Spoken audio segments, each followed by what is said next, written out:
Eh bien, rebonjour à tout le monde, aux personnes qui sont là dans l'amphithéâtre et puis aux personnes qui nous suivent sur Twitch. Nous reprenons avec notre deuxième partie de notre journée d'études sur les enjeux juridiques du jeu vidéo. Et 3 tables rondes cet après-midi. Nous commençons notre première table ronde sur la préservation du patrimoine vidéoludique. Je pense qu'on va parler un peu rétro gaming, etc. Il y a de fortes chances. Peut-être pas. Hein. Bien, donc je laisse tout de suite la parole à notre animatrice et à nos panélistes, et on se retrouve juste après la table ronde. Merci beaucoup, bonjour à tous. Donc je me présente très rapidement, Julie Groff-Charrier, je suis maître de conférence HDR à l'Université Paris-Saclay et je suis spécialiste de droit du numérique, droit de la propriété intellectuelle, avec comme thématique principale de recherche sans doute la question du droit des jeux vidéo. Et donc c'est l'occasion aussi pour moi de remercier très sincèrement le professeur Geoffrey Bruno, d'abord généralement pour l'organisation de cette journée.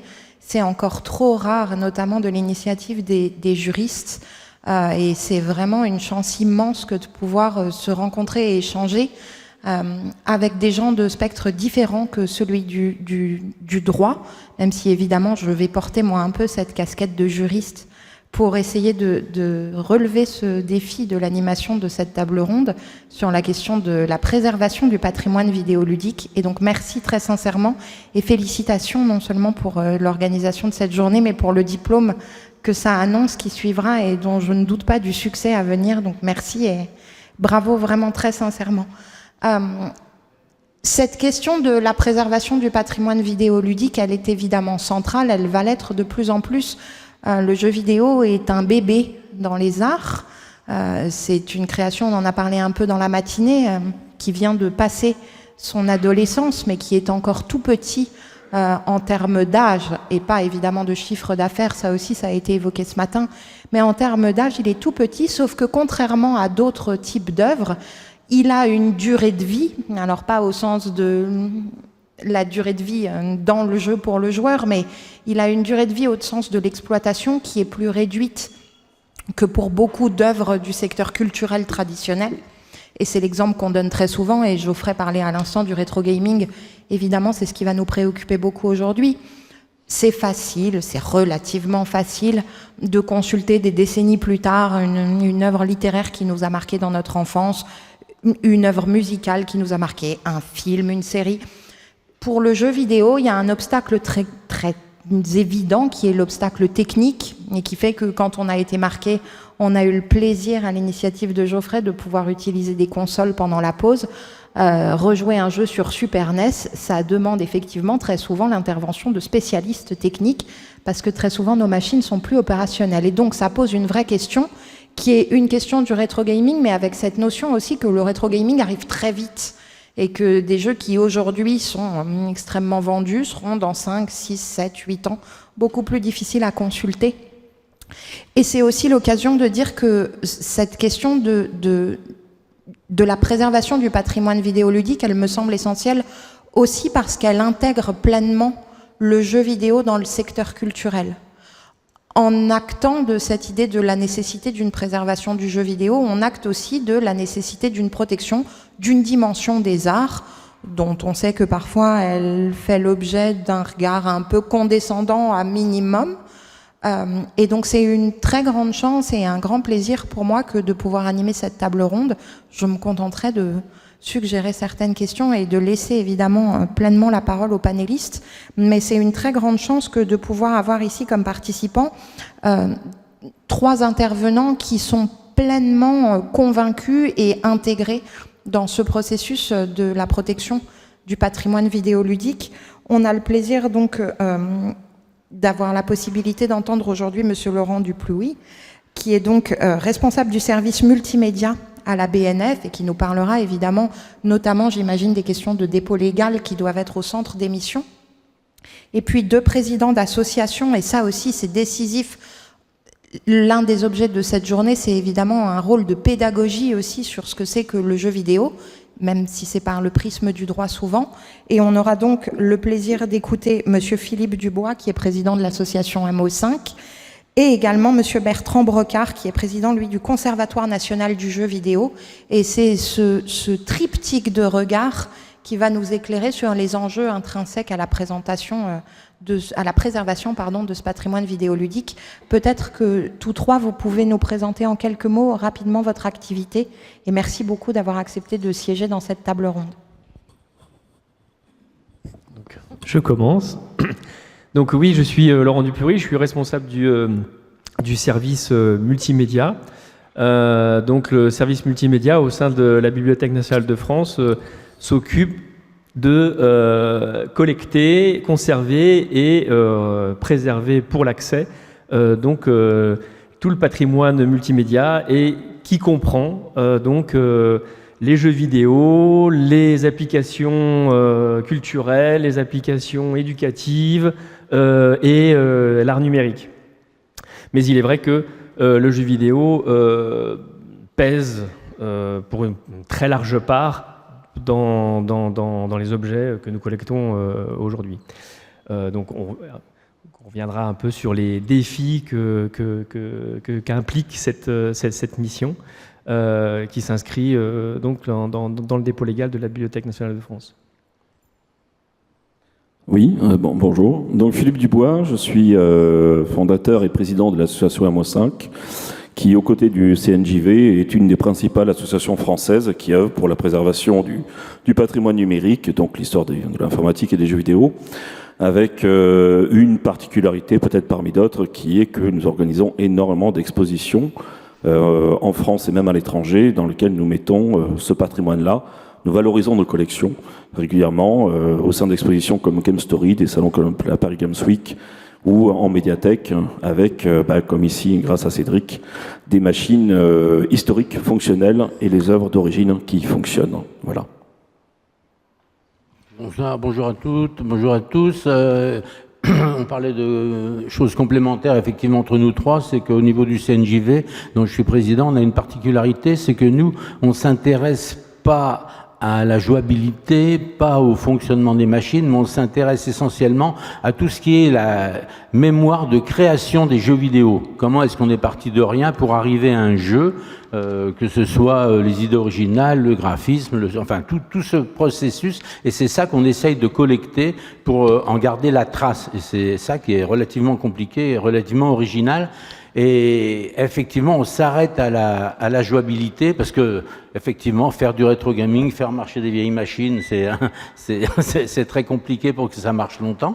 Donc, on s'intéresse vraiment à ça avec des collections justement assez riches, qui sont même les plus riches qui sont disponibles, qui comprennent à la fois ces documents de création, mais aussi tout le cheminement, même y compris économique. C'est-à-dire qu'en gros, on part de l'idée originale à la boîte, cela inclut le marketing. Hein. Et donc, c'est toute cette démarche. Et donc, c'est beaucoup de papier pour les années du début, parce qu'évidemment, on s'intéresse à toute la période. Mais on parlait d'adolescence pour les jeux vidéo, c'est quand même 40 ans. Moi, je veux bien qu'un adolescent de 40 ans, j'aimerais bien l'être. Hein. Nous, on était effectivement plutôt au moment de la naissance. Hein. Et à l'échelle historique, ça serait presque quelques heures après la naissance, hein, dans les années 80.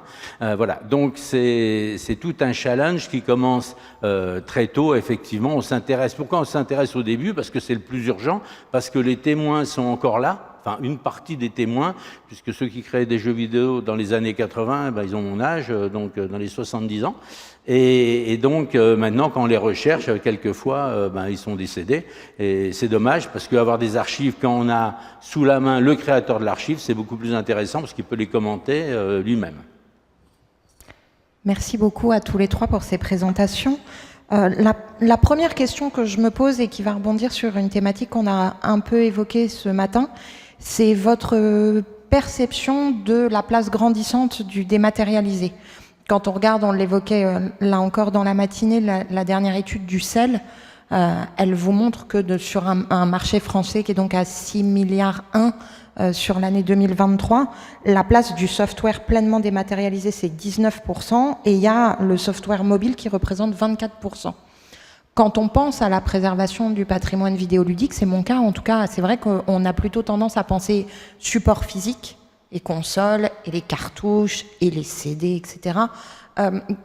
comment est-ce que vous abordez sur une notion de préservation du patrimoine se dématérialiser? Et l'autre question que je me pose, c'est dans un système de jeux vidéo qui aujourd'hui laisse de plus en plus de place aussi au DLC, même quand on a le support physique, est-ce que vous appréhendez aussi ce volet-là, ou c'est quelque chose qui du coup vous échappe?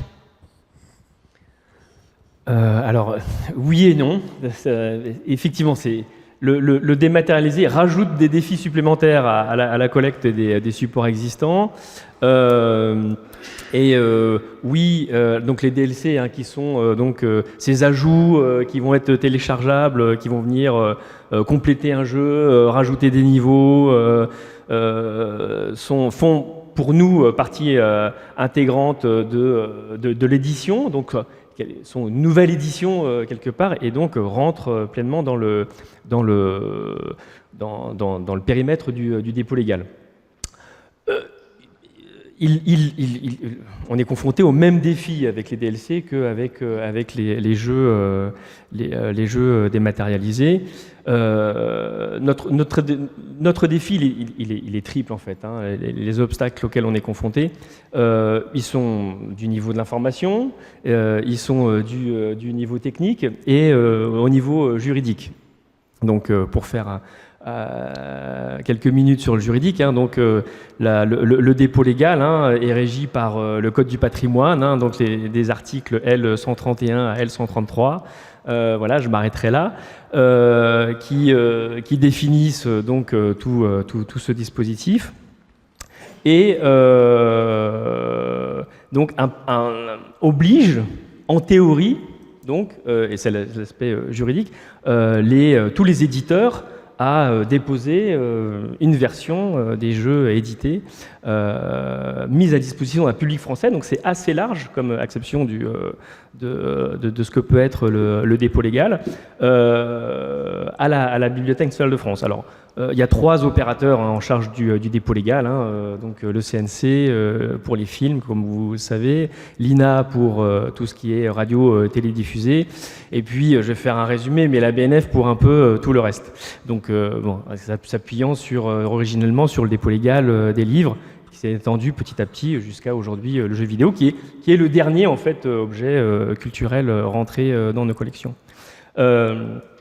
Et donc le volet juridique, mais en fait ce triptyque là, ces 3 obstacles s'appellent les uns les autres, parce que le volet juridique, certes, c'est une obligation, mais a un volet coercitif d'une somme qui est telle, on parle de 75 000 € par titre non déposé, qu'il en devient inapplicable en fait d'une certaine manière, parce qu'il est hors de question de le mettre en application. Ça serait dramatique pour la plupart des studios. Parce que, comme on l'a dit très, très justement ce matin, la grande part des studios sont des studios indépendants qui ont une durée de vie de 1, 2, 3 titres. Alors parfois, ils vont avoir la chance de se faire racheter par un studio plus grand. Enfin bon, voilà, on revient sur ce qu'on a évoqué ce matin, mais ça rend donc l'amende, en fait, donc le bâton d'une certaine manière, mais qui a son importance, puisque en fait c'est une manière incitative de mettre en application le dépôt légal, et devient inapplicable. Technique, je le garde pour après. Le volet, on est plutôt sur un volet, un obstacle d'information, puisque peut-être découvrez-vous aujourd'hui que les objets, les jeux vidéo font objet de dépôt légal au même titre que les livres, les films, les vidéos, les photos, voilà, et autres objets culturels. Les éditeurs de jeux vidéo, les studios, sont dans cette méconnaissance. Donc on est plutôt, et c'est aussi l'objet, et je remercie Geoffrey Bruno, le professeur Geoffrey Bruno, de m'avoir invité, justement pour pouvoir promouvoir ce dispositif et le faire connaître à tous. On est vraiment dans cette démarche-là. Donc méconnaissance, donc ce qui invalide encore plus la partie juridique. Son application Et puis, ce qui vous intéresse, je pense, là, c'est dans votre question, c'est la partie technique. Et effectivement, la partie technique est aussi un obstacle important, puisque aujourd'hui, la plupart des jeux vidéo ont des moyens techniques de protection, DRM en anglais, qui sont très difficiles à contourner, ce qu'on avait moins avec les jeux sur support, puisque c'est une particularité qui nous est offerte à la BNF, c'est que nous avons le droit légal de contourner ces moyens techniques de protection, puisque la vocation de la BNF est justement de les conserver. Donc, puisque ces moyens techniques nous empêchent de les conserver, nous avons le droit de les contourner. Sauf qu'avec les nouveaux DRM d'authentification, ça devient très très compliqué, puisque c'est la principale mécanisme qui est mis en œuvre. Et alors pour rentrer un peu dans la technique, on peut avoir des jetons, on peut avoir des codes, des clés d'activation, mais qui n'auront la durée de vie du serveur d'activation, du store, qui en permet l'activation. Alors, donc on est sur des durées de vie assez longues, puisque en fait la plateforme Xbox 360 qui vient de fermer il n'y a pas très longtemps, il y a quelques mois, non, début d'année, tout simplement, a duré 20 ans environ. Donc, mais c'est vrai que nous, la BNF, on se projette au-delà des 20 ans. L'intérêt pour les chercheurs, c'est de retrouver des jeux vidéo 70 ans, dans 70 ans, dans 100 ans. C'est d'autant plus vrai que aujourd'hui, le jeu vidéo fait plus en plus objet de recherche, des recherches de plus en plus larges. C'est pas que sur le gameplay, c'est pas que sur aujourd'hui, c'est les recherches. Elles touchent la musicologie, elles touchent la structure narrative, elles touchent c'est des champs de recherche qui l'objet en lui-même même s'inscrit comme un objet parmi d'autres, avec un livre, une carte, une photographie. Donc, s'adresse à un public de moins en moins technicien. Donc, là où aujourd'hui le chercheur un peu geek va être capable de retrouver sur Internet, certes illégalement, tous les objets dont il a besoin pour faire ses recherches, demain, donc là c'est un demain, 10 ans, 20 ans, il sera heureux de trouver des techniciens, ce que vous soulignez tout à l'heure, qui soient en mesure de lui refaire vivre l'expérience, et c'est ça qui l'intéresse. Et pour tendre une perche à mes collègues, parce que nous sommes sur une approche de la conservation du jeu vidéo, puisque nous sommes bibliothécaires, donc qui repose sur l'objet en lui-même. On n'est pas un musée, donc on cherche à préserver l'objet lui-même avec toutes ces contraintes. J'imagine que vous avez des questions autour de ça, mais la console, elle est documentaire pour nous. C'est un objet documentaire. On ne cherche pas à la faire fonctionner. Et on est une bibliothèque, on n'est pas des archives. Donc là, vous avez finalement les trois autour de la table, c'est formidable.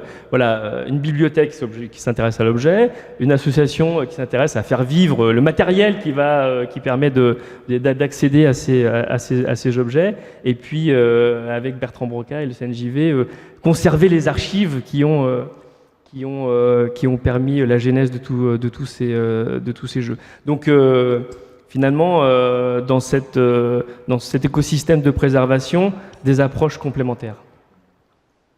Merci beaucoup, c'est passionnant. Et donc peut-être que pour éclairer sous un angle un peu différent la question pour vous deux en termes de président d'association, donc votre rapport au dématérialisé, évidemment, ça nous intéresse beaucoup, mais au-delà de ça, à la BNF, par définition, le dépôt légal fait que la préservation tend vers l'exhaustivité.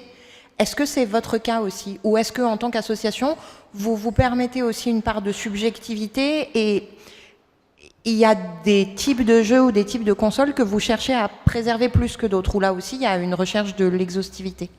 Alors, il y a des recherches, effectivement. Alors c'est des questions à tiroir et il y a beaucoup de débouchés, mais on va essayer de les ouvrir un par un. Alors, ce qui est important, c'est qu'effectivement, l'histoire du jeu vidéo, c'est le dernier média culturel qui nous est entre guillemets envahi. Il est extrêmement jeune, mais il a évolué extrêmement vite également. Et du coup, la pérennité des assets, des documents qui ont été émis, est extrêmement courte, est extrêmement fragile. Et je peux donner des chiffres, alors des estimations, si ça reste des estimations, il ne faut pas le prendre ainsi, mais on estime auprès de certaines associations ou certaines institutions qu'il y a à peu près déjà 4 millions de jeux vidéo qui ont été produits à la surface de la planète depuis que le jeu vidéo existe. Voilà, ce qui est énorme. Dans ces 4 millions, on peut dire que déjà en 2024, environ 30% ont disparu. Des œuvres qui ont complètement disparu, qui sont irretrouvables parce qu'elles ont été mises que sur certains supports, sur certaines plateformes qui étaient peu pérennes, surtout dans les années 80 où ça allait très très très vite. Et finalement, même notamment au Japon, c'est réellement le chiffre officiel, c'est 1/3 des jeux vidéo japonais qui ont été produits qui sont perdus. C'est une perte majeure pour la culture et pour le patrimoine numérique. Donc il faut évidemment brandir ses armes et je suis très heureux d'être avec mes collègues aujourd'hui pour en parler parce que effectivement, comme le dit Laurent et comme le dit également Bertrand, nous sommes tous complémentaires dans nos approches. Et donc nous comptons beaucoup les uns sur les autres pour justement travailler sur cet iceberg extraordinaire qui est donc le patrimoine du jeu vidéo, qui est immense, avec la partie visible justement de l'iceberg qui sont les jeux vidéo connus, les plateformes connues. On peut parler de Nintendo, Sony, machin, etc.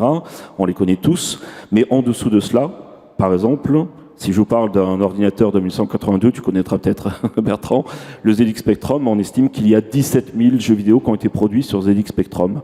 Et sur les 17 000, moi-même qui suis dans le domaine depuis très longtemps et qui en ai vu beaucoup, si j'en connais une cinquantaine, c'est peut-être le maximum. En fait, c'est extravagant, c'est incroyable. Et effectivement, donc pour répondre à un premier tiroir, au sein de l'association M-5, on essaie, avec nos moyens associatifs, ça fait partie des problèmes évidemment, de mettre l'accent justement sur des plateformes qui sont les moins connues finalement. Vous voyez, je prends une anecdote que j'aime beaucoup. On parlait de Pong tout à l'heure avec Cédric, la gentille association qui a mis des machines jouables. Et on parlait de ces machines Pong, ces consoles Pong des années 70-80. Elles ont inondé le marché. Il y en a eu beaucoup, des milliers de modèles. Et un jour où je rentrais des consoles Pong en collection de l'association MO5, un des membres me dit « Mais pourquoi on garde toutes ces machines ?» Parce qu'elles se ressemblent beaucoup, elles ont à peu près toutes les mêmes fonctionnalités.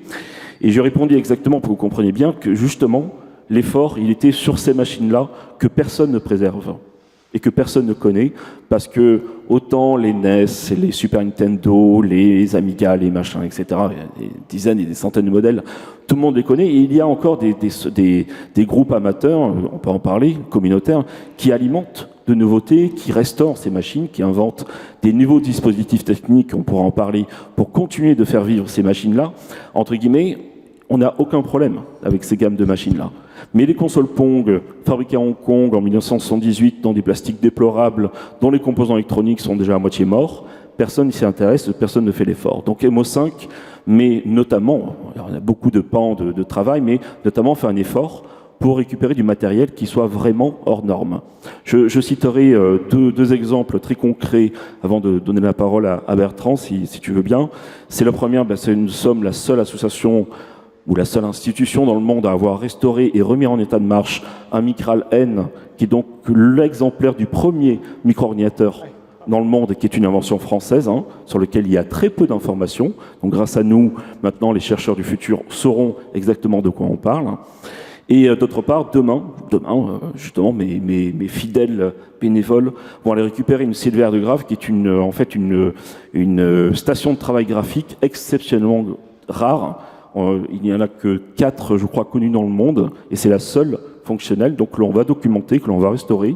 Nous allons dumper les logiciels qu'elle comporte et mettre tout cela accessible sur Internet, encore une fois, pour les chercheurs de l'avenir. Voilà. Merci. Alors pour ma part, on parlait de dématérialisation. Effectivement, c'est un problème auquel on est confronté parce que les archives du début, elles sont toutes papier. Il faut imaginer qu'on n'avait même pas une imprimante. au tout début. Après, on n'avait même pas de photocopieuse. Donc, de toute façon, tous les documents de création sont en papier. Et plus on avance dans le temps, plus il y a de parties qui sont en numérique. Alors après, ça se retrouve sur des supports. Là, on parlait de CD, de choses comme ça, mais il faut imaginer quand même, on part plus de disquettes 5 pouces 1 quart, de disquettes 3 pouces et demi, choses comme ça, de lecteurs SideQuest. Donc, quand c'est sur ces supports-là, comment ça fonctionne? En plus, tous les éditeurs à l'époque, il n'y avait pas d'outils génériques pour dessiner. Donc vous faisiez vous-même vos outils de dessin. Donc l'outil de dessin, il était à votre format, il n'y avait pas de JPEG, ce que vous voulez. Vous créez votre format propriétaire et c'est comme ça que c'est fait. Et chaque société développait ses propres formats. Donc si on veut lire ces fichiers-là, c'est tout un problème. Et plus on avance dans le temps, plus les archives sont numériques. Actuellement, on a 140 mètres linéaires de boîtes d'archives remplies de papier. Les dernières les derniers dons et dépôts qu'on a eus, quelquefois ça tient sur un CD. Hein, alors c'est même un DVD, donc mais ok, le DVD on arrive encore à le lire, mais dans quelques années comment ça va se passer? Vous voyez, on est vraiment confronté à ce problème-là. Alors, ce qu'on fait aussi nous, c'est tout ce travail, il est fait pas juste pour le plaisir, il est fait aussi pour mettre tous ces contenus à disposition des chercheurs. C'est pour ça que je suis là aujourd'hui, c'est pour ça qu'on organise des colloques, justement, pour faire connaître l'existence de ces archives et de ces fonds, et donc pour les mettre à la disposition des chercheurs, parce qu'il y a de plus en plus de gens qui font des thèses, des mémoires sur le jeu vidéo. Alors évidemment, on couvre tout le panel, hein, depuis effectivement comment raconter des histoires, les choses techniques, la programmation, mais aussi tout le côté juridique. Et là, on est effectivement dans le secteur juridique et comment ça se passe au niveau des jeux vidéo. Et je pense que c'est très important pour ceux qui se forment aujourd'hui dans le contexte qu'on a décrit tout à l'heure, avec des jeux qui coûtent des millions, des centaines de millions, avec des nombres d'utilisateurs monstrueux, etc. Évidemment, on n'est pas dans la même économie quand on a commencé, même d'ailleurs dans les années 90. Hein.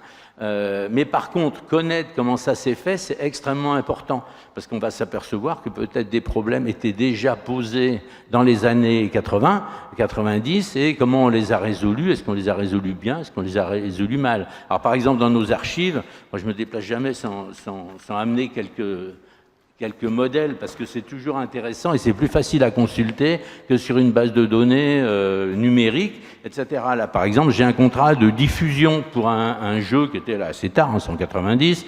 J'ai un contrat de coproduction, parce que dans les années 90, on a même fait des coproductions à la manière du cinéma. J'ai un contrat de réalisation. J'ai une assignation devant le tribunal de grande instance pour un jeu d'actualité sur lequel il y avait eu un procès. J'ai des courriers échangés avec Hebdogiciel par un éditeur parce qu'il s'était fait pomper un de leurs jeux et la négo. On a là, par exemple, à l'époque, comment on faisait pour protéger les jeux. Alors moi, j'ai un peu la casquette de l'auteur aussi, hein, puisque j'avais un peu toutes les casquettes. J'étais pas simplement président du CNJV aujourd'hui, j'étais auteur, programmeur, etc. Et donc, au départ, on protégeait, parce que c'est tout un enjeu, la protection, nos programmes en les déposant à la Société des gens de lettres, comme un manuscrit. On l'imprimait sur une pauvre imprimante et puis on mettait ça dans une enveloppe comme on mettrait un manuscrit. On a des dépôts à l'INPI, on a des enveloppes solo, on a tout un ensemble de choses, et c'est vrai que le côté juridique pour nous est quand même très important, parce qu'on va récupérer des archives. D'abord, on les identifie. Bon, là, à ce moment-là, il n'y a pas de problème, mais ensuite, on peut les collecter. Et à partir du moment où on les collecte, on se pose la question des droits, ce qui est très important. Alors, tant qu'on les collecte et qu'on les a chez nous, il y a la question du recel, éventuellement, qui peut être un problème, hein, tant qu'on les médiatise pas. Mais à partir du moment où on veut les valoriser, le problème se pose. Donc ça veut dire des contrats de dépôt, de dons chez nous, mais même avec ça, il y a la question, est-ce que celui qui nous amène ce fonds, est-ce qu'il en est réellement propriétaire? On est dans des produits qui sont très compliqués, même au début, il y a quand même un programmeur, un graphiste, un auteur, un éditeur, et à l'époque c'était très peu contractualisé. Donc comment on s'en dépatouille, et on est vraiment confronté à ces problèmes-là, et même quand on fait jouer les gens, hein, est-ce qu'on a le droit d'utiliser? Nous on est contactés par des gens qui font des versions en ligne émulées, ils nous disent est-ce que vous pouvez nous donner les droits? Moi je peux éventuellement pour certains titres, parce que j'avais toutes les casquettes, l'éditeur, même les graphismes. Mais après, c'est des produits collectifs. Est-ce qu'on a les droits de l'illustration? Est-ce qu'on voilà, c'est très compliqué, hein, et c'est un vrai sujet juridique. Et dans le dernier colloque qu'on a fait justement au mois de décembre dernier, on avait fait intervenir une avocate, Julie Prost, qui était un peu spécialisée dans le numérique sur ces questions-là, parce que c'est une vraie question et qu'on nous pose souvent. Hein. Est-ce que je peux le faire? Merci beaucoup. Alors c'est passionnant et du coup ça m'amène directement à l'autre question que je me posais. Et là je remets ma casquette de spécialiste de propriété intellectuelle. Est-ce que tous les trois vous percevez d'abord le droit d'auteur plutôt comme un frein? On parlait tout à l'heure effectivement de la question, alors même si c'est de la défense technique, ça relève du droit d'auteur, du verrou que constituent les mesures techniques de protection. Est-ce que ça c'est un vrai problème pour vous, alors que c'est en tout cas conçu comme étant un élément de protection des titulaires de droit? Et est-ce que vous voyez des pistes d'amélioration sur le terrain du droit d'auteur? Qu'est-ce qui vous bride en fait? Parce qu'on pense notamment, on en parlait notamment en ouverture, la question de l'émulation, elle est décisive aussi là-dessus. De l'émulation et de la mise à disposition des ROM. En fait, on n'est pas aux États-Unis, c'est pas un système de fair use. Donc les exceptions qui sont appelées à jouer, même sur l'émulation, l'exception de décompilation, elle n'a pas lieu de s'appliquer ici, on n'est pas dans les clous de l'exception. Donc en fait, l'émulation, c'est de la contrefaçon. Il est certain qu'il y a une tolérance relative, mais une tolérance des acteurs du secteur. Comment est-ce que vous percevez le droit d'auteur en fait? Est-ce que pour vous, c'est, alors sans doute peut-être un peu moins pour la BNF, encore que, mais est-ce que c'est un frein dans votre activité ou est-ce qu'au contraire, vous le voyez comme un outil supplémentaire de valorisation du jeu vidéo? Donc, oui. Alors, de par nos activités et notre statut d'association de bénévoles, effectivement, c'est pour nous un frein par rapport à la préservation du patrimoine numérique, au sens très large, ce qui inclut les œuvres numériques, les plateformes, les documents, enfin absolument tout. Tout est lié à évidemment des ayants droit, absolument tout. Les plateformes techniques ne posent finalement que très peu de problèmes, hormis ce qu'on appelle les firmware, les BIOS, c'est-à-dire le code informatique qui les anime souvent. Mais sur des modèles, pour reprendre les exemples que j'ai donnés, on arrive sur des machines qui sont exceptionnellement rares, comme le Micral N ou la Silver de Graph, et pour lesquels on est en dialogue direct avec leurs créateurs, en fait. Et leurs créateurs nous autorisent, en fait, à faire le travail d'archive numérique des firmware, des codes informatiques, avec leur bonne volonté, et donc nous les gardons sous cloche. Par contre, nous ne les diffusons pas, malgré tout. Il y a un autre pan sur lequel nous on travaille, alors pour répondre en partie à votre question, c'est que MO5 a co-créé en 2012 en fait la première fédération européenne qui s'appelle le FGAMP, European Federation for Gaming Preservation Project, et avec le Videospiel Museum de Berlin, avec la Bibliothèque nationale de Finlande, etc. Enfin, beaucoup de membres en Europe qui travaillent justement sur cette question et cette problématique de valorisation de leur collection, de leurs fonds de jeux vidéo notamment. Et tous, évidemment, rencontrent finalement un petit peu les mêmes problèmes. On a l'exception française, si je puis dire, Laurent, du dépôt légal. C'est une arme fantastique pour la préservation des jeux vidéo. On est vraiment très, très, très heureux de l'avoir. C'est une exception. Dans d'autres pays, c'est beaucoup plus compliqué et on est toujours un petit peu, comme vous l'avez dit, en zone grise. Il y a cette notion de fair use, c'est-à-dire qu'on peut le mettre où on veut bien, essayer de le mettre à disposition, mais est-ce qu'on a vraiment le droit? La question, en fait, elle est généralement répondue non, mais on le fait quand même et on incite les auteurs à vouloir se déclarer en faveur ou non, justement, de cette remise, entre guillemets, en liberté du code qu'ils ont fourni. Mais ce que je veux dire, au sein de l'EFGAMP, il y a un travail qui a été accompli et toujours en cours auprès notamment des députés européens pour justement essayer, je vais résumer, je ne suis pas du tout juriste, vous m'excuserez, de faire élire des lois qui protègent l'accessibilité des biens culturels que sont les jeux vidéo dans des institutions publiques, telles que la BNF d'ailleurs, pour justement essayer de, entre guillemets, passez-moi le terme, passer un petit peu outre les problèmes de droit des ayants droit pour justement nous permettre de diffuser et de valoriser, de préserver cette culture. Voilà. C'est passionnant, merci beaucoup. Et du coup, je rebondis, mais ça suscite un parallèle chez moi. Est-ce qu'on pourrait s'inspirer du régime qui existe pour les œuvres orphelines, où on sait que la BNF, typiquement, elle bénéficie de... C'est pas une exception, en fait, c'est un régime dérogatoire. Alors, les jeux vidéo, dans le droit positif, rentrent pas dans les clous du régime des œuvres orphelines. Mais est-ce que ça pourrait être une piste intéressante pour vous de se dire que finalement, effectivement, ça rejoint tout ce qu'on se disait depuis le début, l'évolution rapide du secteur, etc., fait qu'en fait, on est peu ou prou systématiquement confronté à des œuvres qui ressemblent à des œuvres orphelines et les aborder par ce biais-là. Alors oui, moi je tiens à indiquer évidemment qu'on respecte scrupuleusement le droit d'auteur, et ce n'est pas pour faire la blague, c'est vraiment dans notre mission, et évidemment on se doit, et on protège le droit d'auteur, et effectivement le législateur dans sa grande clairvoyance nous a permis justement alors on parlait des MTP, hein, donc de pouvoir les contourner pour pouvoir justement préserver, donner accès à ces objets, mais dans les emprises de la BNF. Donc, d'ailleurs, ça peut être tout à fait surprenant, hein, parce qu'on collecte aussi le web, et donc on collecte une image du web qui n'est consultable qu'à la BNF, ce qui peut être une contradiction, perçue comme une contradiction, mais c'est justement pour respecter le droit d'auteur. Alors, la question il y a une directive européenne hein,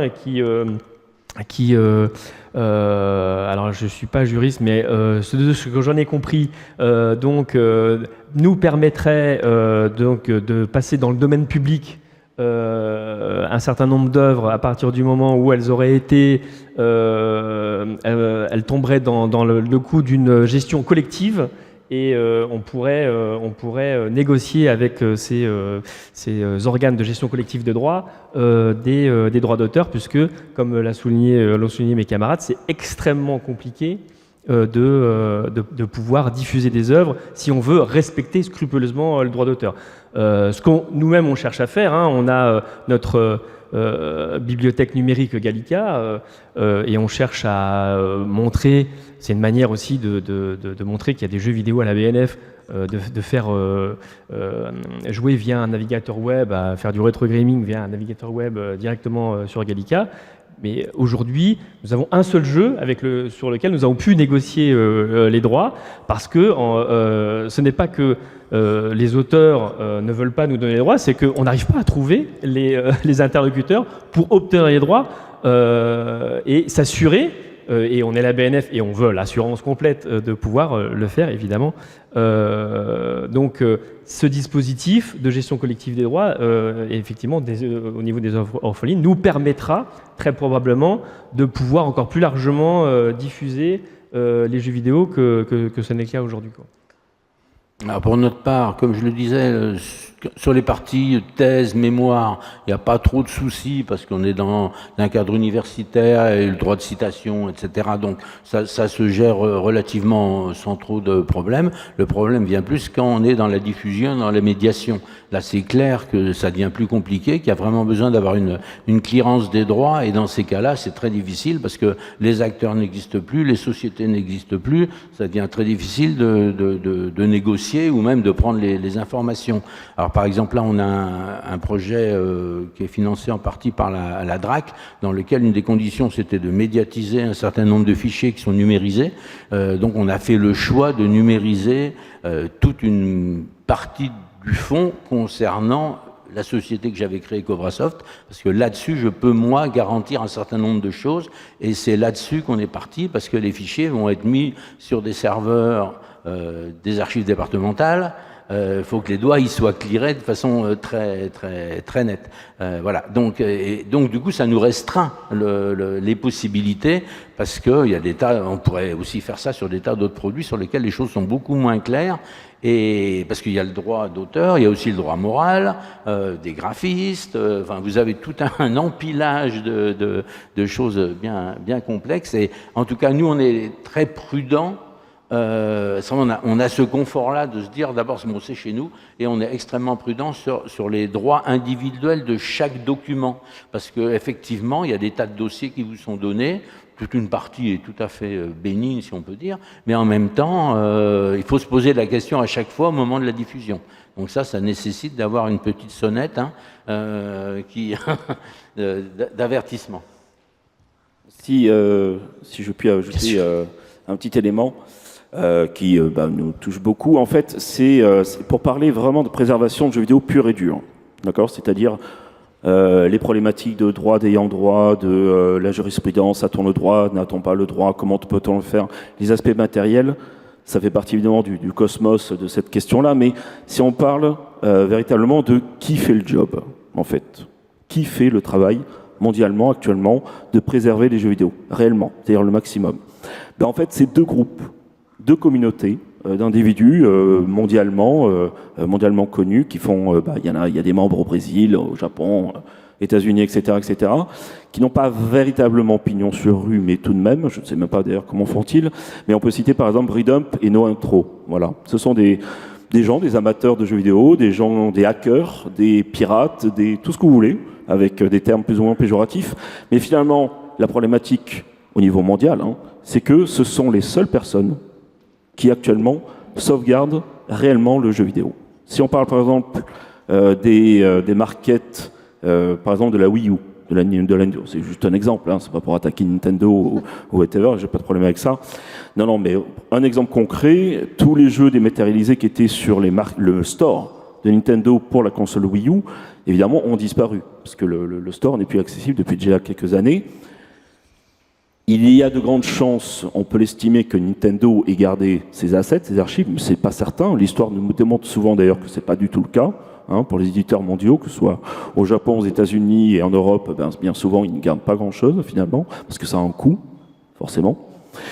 Et finalement, les seules archives, je peux le dire là devant tout le monde, les seules archives dans lesquelles on puisse retrouver tous les jeux dématérialisés Wii U, avec l'importance peu ou pas qu'ils ont, est un travail qui a été accompli de manière tout à fait anonyme et illégale par des groupuscules de personnes qui se sont donné le temps, le mal de faire le travail, alors que nous ne pouvons pas le faire correctement.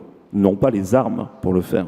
L'autre chose également, et après je vous laisse rebondir là-dessus, c'est qu'une fois qu'elles ont fait le travail de dump, et on discute souvent avec eux, on a des amis ou des gens assez proches dans ces groupes, mais nous n'y participons pas, nous ne pouvons pas y participer, eh bien, que font-ils lorsqu'ils ont réussi leur archivage numérique de ces jeux vidéo anciens, quoi que soit la source?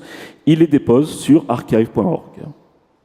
Et là, c'est pour nous, je trouve, encore plus problématique, parce que c'est la seule plateforme qui soit donc autorisée par le Congrès américain, sur laquelle on puisse déposer de manière grise, finalement, des contenus numériques et non notamment ces jeux vidéo. Donc ces deux communautés de hackers, de pirates, de tout ce que vous voulez bien les appeler, mais je pense qu'ils s'en fichent éperdument tant qu'ils font le boulot, eh bien déposent intégralement leurs archives sur archive.org. Voilà. C'est très problématique, je trouve. Ouais, c'est passionnant, effectivement, et ça donne quand même une idée de... Si on réfléchit, on est sur un colloque qui s'intéresse aux enjeux contemporains du jeu vidéo, mais fatalement, ça nous amène à réfléchir aux enjeux à venir, en fait. Et il y a peut-être un équilibre à rechercher qui n'existe pas aujourd'hui entre un droit d'auteur qui est intrinsèquement conçu comme un outil de protection et donc de préservation, et qui, en fait, là, fait le boulot inverse et qui est plus un outil de blocage pour les acteurs du secteur. Et c'est passionnant. Et je vois le député Masseglia dans la salle. C'est l'occasion d'alerter le législateur sur ces questions. Mais c'est vrai que c'est absolument décisif. Est-ce que j'ai le temps d'un dernier thème ou... Formidable. Merci. Aussi, il y a un travail à faire aussi vraiment avec les sociétés une par une, parce qu'on s'aperçoit quand on interroge les studios, en fait, qu'ils ne gardent pas d'archives. Il y a absolument tout un travail, il y a absolument un travail d'évangélisation à faire auprès d'eux. Nous, on a fait des enquêtes à la Game Connection en disant aux studios quelles sont vos pratiques en matière d'archivage. C'est zéro. Ils vous disent on fait des archives, on garde tous nos mails. Parce qu'on a eu un conflit avec un éditeur et donc depuis on garde tous nos traces. Mais c'est pas des archives. Quelquefois on garde une image de la version finale, mais c'est pas des archives. Des archives c'est tout. Donc ça se pratique dans des grosses sociétés industrielles parce que il y a un service archive qui va mettre son nez dans les équipes de production pour dire je vais récupérer ci, je vais récupérer ça, mais ça se pratique absolument pas dans le jeu vidéo. À la fois parce que il y a le coût, effectivement, mais il n'y a pas que le coût, il y a aussi l'urgence. On est pressé, l'urgence c'est de sortir le produit, c'est pas d'aller perdre du temps à faire des archives. La seule manière que vous avez de les intéresser un peu, c'est de leur dire ça vous fait des assets que vous pouvez monétiser. pour faire des add-ons, pour faire des choses que vous donnerez à vos acheteurs, pour les privilégier, etc. Ça, ils comprennent un peu ça, mais c'est tout. Il y a vraiment tout ce travail à faire, et là, il y a vraiment besoin de forces externes à l'entreprise pour aller faire ce travail d'évangélisation. Ah ouais, si je peux ajouter quelque chose, effectivement, il y a vraiment cette ligne de crête à trouver entre le respect du droit d'auteur, qui protège aussi des secrets industriels, des savoir-faire, avec des enjeux économiques énormes, comme on l'a rappelé ce matin, et ce besoin de préserver un patrimoine, puisque c'est aussi parce que c'est la première industrie créative, culturelle et créative du monde, qu'elle se doit d'être préservée. Donc il y a vraiment cette ligne de crête à trouver entre ce respect du droit d'auteur, tout en s'en éloignant d'une certaine manière pour pouvoir en assurer la préservation. Et c'est plus compliqué que le cinéma. Méliès, les films de Méliès qu'on a, c'est les films pirates qui ont été piratés, qui étaient aux États-Unis, qu'on réussi à restaurer, parce que lui, il a fait tout cramer. Enfin, je caricature un peu, mais c'est à peu près ça. 80% des films de Méliès ont été perdus. Oui. Voilà, donc 80%. Merci aux pirates pour ça, mais en même temps, un film, c'est un film. Si on a le négatif, c'est bon. C'est plus compliqué un jeu vidéo. Je fais comme si j'avais rien entendu. Plus je ne peux. C'est pas grave. Je Ma représente dernière la puissance question. musique Voilà. d'une certaine manière. C'est ça. Ma dernière question, du coup, et c'est un peu, ça boucle la boucle. J'évoquais en introduction le chiffre, la portion de jeux mobiles dans le software, et donc on est grosso modo à un quart aujourd'hui du marché annuel. C'est quoi votre position à tous les trois par rapport aux jeux mobiles? Parce que c'est vrai qu'en fait, quand on pense protection du patrimoine vidéoludique, on pense pas aux jeux mobiles, pas encore en tout cas. Alors, ils sont plus frais, mais est-ce que vous les envisagez? Est-ce qu'ils sont déjà dans votre activité, ou est-ce que vous pensez qu'ils y arriveront à terme? Alors là, je pense que pour mes camarades, oui, nous, ils sont totalement dans notre périmètre. Alors, on l'a souligné ce matin, tous les jeux mobiles sont enfermés dans des écosystèmes encore plus contraints, donc c'est une difficulté supplémentaire. Mais oui, pour nous, jeux mobiles ou jeux console ou jeux PC, ça reste un jeu qui mérite patrimonialisation. Donc on les traite de la même manière. Après, c'est effectivement les enjeux techniques qui sont derrière, qui nous facilitent ou pas, plutôt pas, la collecte et donc la préservation. Et à propos de jeux mobiles, on a le fait que, par exemple, il y a des tas de jeux qui étaient sur l'App Store qui sont disparus et qui sont complètement perdus pour toujours et définitivement, etc. Donc, alors nous, on a un petit peu, on n'a pas en jeu mobile, effectivement, on a un petit peu en jeu Minitel. Parce qu'on les oublie toujours ceux-là, mais il y a une époque, il y avait des jeux sur le Minitel, donc 3615 machin, 3615 Astérix, etc. Enfin bref, et Infogrames, on a sorti un certain nombre, etc. Donc on a, nous, au CNJV, on a quelques archives de jeux développés pour le Minitel. Bon, évidemment, c'est des assets qui sont beaucoup moins importantes que pour les dernières productions de chez Ubisoft. Par exemple, pour illustrer la chose, il nous est quasiment impossible de préserver sur le long terme tout l'écosystème Apple. Voilà, on trouve des astuces, mais qui à chaque fois sont temporaires. Ce qui était un problème juridique pour Google est un avantage pour nous, puisque le fait que effectivement le store Google Store, le Play Store soit plutôt ouvert et les APK, qui est le format qu'il y a derrière les applications mobiles de ce store est plus accessible et donc plus préservable facilement par nos équipes. Monsieur le professeur? Peut-être le temps des questions. Oui. S'il y a quelques questions. Alors, j'en ai une dans le Twitch, et puis après, je sais qu'il y a 2 questions. D'accord. Ici. Alors, une petite question dans le Twitch de Hérondille, qui demande, est-ce que c'est illégal pour un chercheur de télécharger des copies en ligne? Oui. Voilà. Pardon, mais oui. Il n'y a pas d'exception de recherche, comme ça c'est Non. réglé. Aux États-Unis, l'approche plus souple du fair use permettra peut-être une analyse différente. En France, on a notre liste de L122.5 si on raisonne sur les jeux vidéo et donc avec la dimension droit commun, ou L122.6 avec le droit spécial logiciel, pardon. Mais dans un cas comme dans l'autre, il n'y a aucune des exceptions qui va couvrir là la possibilité de télécharger, même pour de la recherche. Et donc j'invite ce chercheur ou cette chercheuse à venir le consulter en toute légalité à la BNF. Voilà une belle promotion. Voilà. Julien. Merci à vous quatre, parce que c'était vraiment passionnant. Mais aussi merci à tous les trois de faire ce que vous faites. Voilà, c'est absolument essentiel. Et je tenais vraiment à vous adresser mes remerciements. Et je pense parler au nom de tous les futurs historiens, archivistes, chercheurs qui vont pouvoir bénéficier du travail que vous réalisez déjà depuis quelques années. J'ai 1001 questions, vraiment 1001 questions, parce que c'était d'une richesse incroyable, j'en ferai qu'une seule. Mais c'est vrai que la question du coût marginal pour aller chercher justement le jeu extrêmement rare se pose évidemment pour un économiste. Mais je vais poser qu'une seule question qui m'amène à penser en fait à la censure. Les jeux vidéo, comme n'importe quel bien culturel, ont été très largement et très souvent en fait censurés dans l'histoire. Et parfois, on a eu des versions qui ont été commercialisées du fait de la censure, qui sont presque de nouveaux jeux en vérité, quoi. C'est même pas une version prime d'un jeu existant, c'est quasiment une nouvelle œuvre. Et donc, quelle est votre doctrine vis-à-vis de ça? Est-ce que vous essayez d'avoir uniquement la version originale pour coller finalement à la vision de l'artiste et du créateur, ou est-ce que vous essayez d'avoir justement une copie ou une trace de l'ensemble des œuvres, même lorsqu'elles ont été censurées de façon micro, quoi?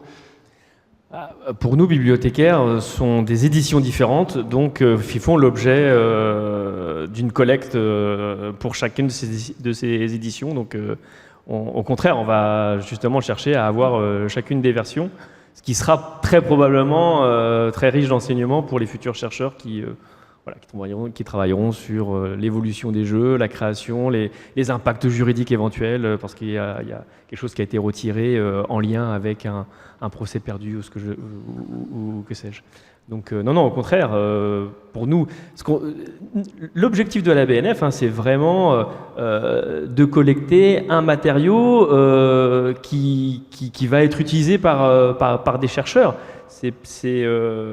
Donc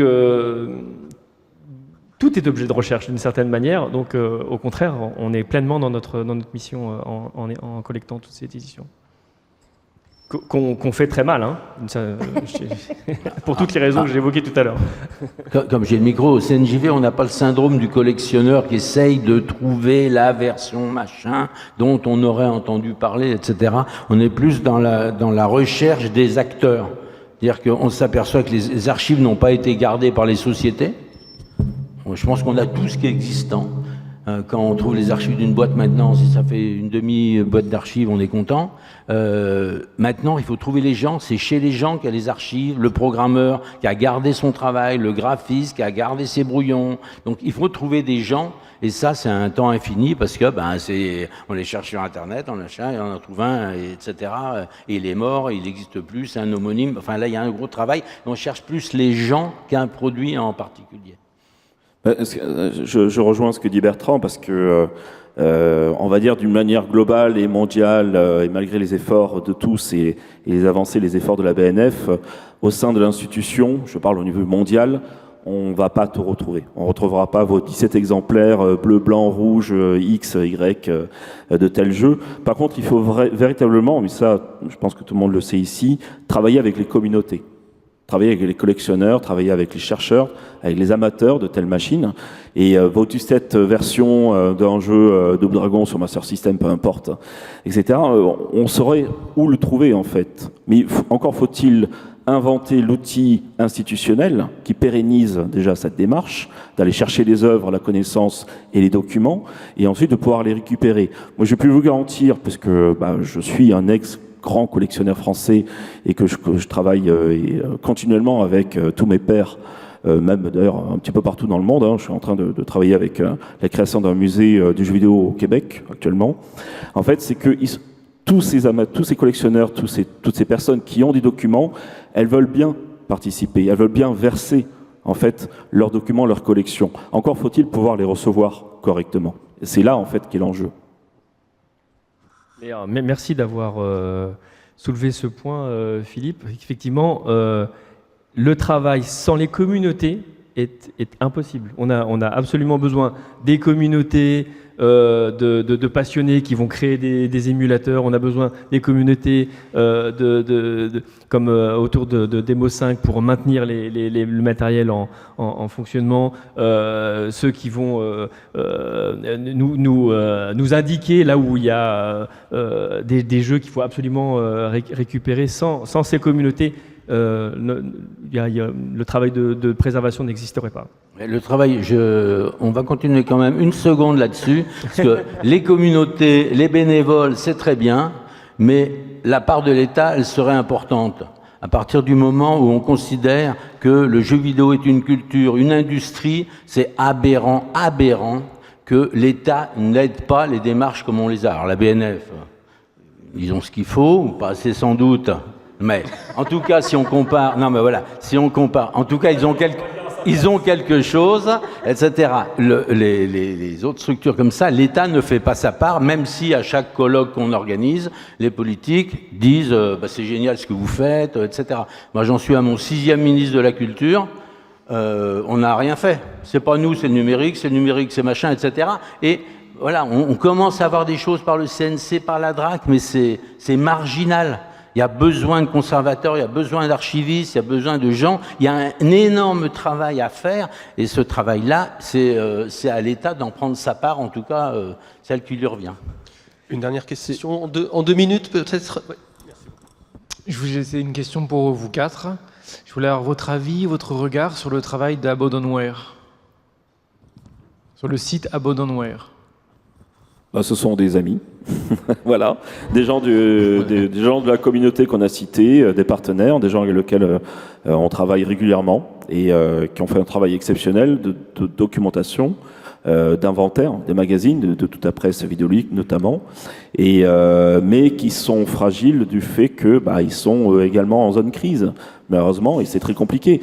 Que vous comprenez bien, j'espère que tout le monde le sait ou s'en rend compte, que lorsqu'on parle de jeux dématérialisés, lorsqu'on parle de stores appartenant à un GAFAM, lorsqu'on parle de jeux ou de licences qui appartiennent à un éditeur, tout cela peut disparaître en un claquement de doigts. C'est gravissime, en fait. Là, on parle de quelques jeux, etc. Mais si je prends l'exemple du Google Store, non, l'Apple Store, voilà, j'aime pas trop Apple. Mais il y a quelques années de cela, ils ont supprimé 300 000, je crois, applications sur l'Apple Store parce qu'ils étaient ils étaient programmés en 32 bits ou whatever, quels soient les détails techniques. Mais comme ça, en un fragment de doigt, vous avez un gros pourcentage de toutes les œuvres vidéoludiques, des œuvres numériques, des œuvres de l'esprit créées par des êtres humains qui disparaît parce que simplement quelqu'un appuie sur un bouton sur un serveur. Mais c'est pas possible, c'est dramatique. On n'a jamais connu ça auparavant, si ce n'est organiser des feux, j'en passe, mais finalement c'est la même chose. Mais c'est horrible, en fait, c'est dramatique. Et si là, pour le coup, je reprends le rôle de spécialiste de pays, je ne devrais pas le dire, c'est filmé, en plus ça c'est de ta faute, mais en tant qu'utilisatrice, évidemment que je peux que saluer le travail qui est fait et ça permet de retrouver des jeux auxquels on jouait il y a des années ou des décennies. Sur le terrain du droit d'auteur, j'irai plus loin que la zone grise, pour le coup, malheureusement. En fait, c'est une contrefaçon qui est simplement, pour l'instant, laissée licite, mais parce qu'il y a une tolérance des acteurs du secteur. Alors, avec un autre problème qui s'ajoute, effectivement, c'est que soit les acteurs tolèrent, pour l'instant, ils mettent pas tous les jeux, ils s'amusent pas à mettre Nintendo, notamment, ils savent que là, ça rigole moins sur certaines entreprises, ou alors les boîtes ont disparu. Et là, c'est le problème. Il y a des jeux Cryo de mémoire sur Abandonware. Bon, il y en a quelques-uns comme ça où on sait que... Et donc voilà, ma partie joueuse est sensible à la question de la préservation du patrimoine et c'est, je crois, un des points qu'il faut retenir de cette table ronde-là. Et hyper favorable à ce type d'initiative. Spécialiste de pays ne va rien dire et va rendre le micro. Si je peux juste appuyer un petit peu ces dires, c'est que on peut imaginer que si on ne prend pas la mesure justement de ce qu'il faut faire pour préserver ce pan de notre culture, parce que c'est définitivement de ça dont on parle, en fait, j'ai n'importe quoi, dans 10, 20, 40 ans, on n'aura plus que des copies de jeux, et c'est comme si actuellement nous n'avions plus de films originaux, nous n'avons que des copies pirates, des livres pirates, de la musique pirate, etc., etc. C'est impossible, on ne peut pas faire ça. En tout Laurent, cas, le dernier mot, Laurent. Il est vrai que sur une interrogation un peu en clin d'œil, il est vrai qu'on peut s'interroger qu'une industrie qui fait 6 milliards, plus de 6 milliards de chiffre d'affaires, rien que sur la France, ait si peu de moyens pour préserver sa mémoire. Merci à tous les Merci quatre. beaucoup. Merci beaucoup.